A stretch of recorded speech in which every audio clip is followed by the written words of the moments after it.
This year's South Carolina Black Expo will be virtual. Today, I talk one-on-one with the president and CEO of the Black Expo, Darrin Thomas, for this edition of Quintin's Close-Ups. And if you haven't already, subscribe to my YouTube channel and like Quintin's Close-Ups on Facebook.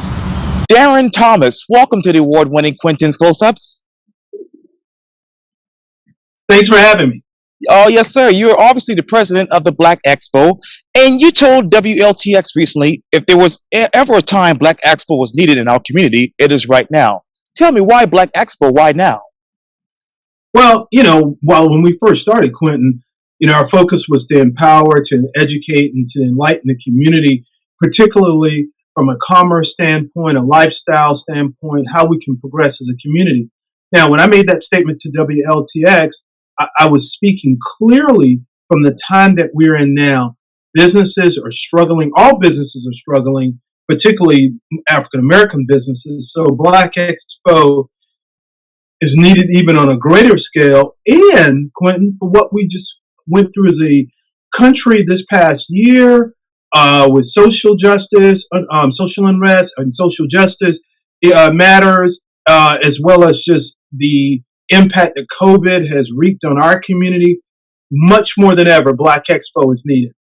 What has been the impact on minority-owned businesses? Well, Quintin, you heard the old story when the country has a cold, Black America has the flu. It's always tougher for us. So, we've always struggled, as small minority-owned businesses, but when you cut off all sources of commerce, and particularly from retail to construction, light manufacturing, all those things, if you were challenged prior to the pandemic, then it's magnified even greater. Yes, sir. And according to your Black Expo website, the mission of the Black Expo, which will happen tomorrow, is to promote economic development through increased exposure for the minority-owned businesses. What is the state of economic development for African Americans? I guess Quintin, that's a big question. I mean, nationally, if you look at it from a regional or local standpoint, South Carolina, still lags behind in terms of development, comparatively speaking to other larger metro areas, and that's understandable from the standpoint that those areas that typically have greater amounts of commerce and economics, then, what's the old saying, a rising tide lifts all boats. Well, South Carolina has traditionally been challenged, period.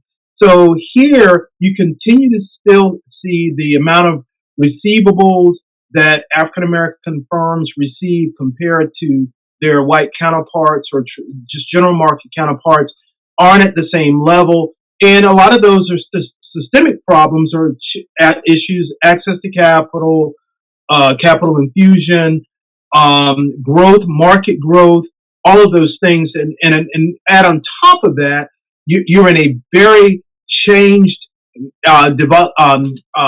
marketplace commerce-wise, because as you and I both know, life as we know it going forward will be changed forever, specifically because of COVID-19. One last question: what is the quality of life for African Americans? Quintin, my man, what part of the state? Where? Yeah, exactly. It's all relative.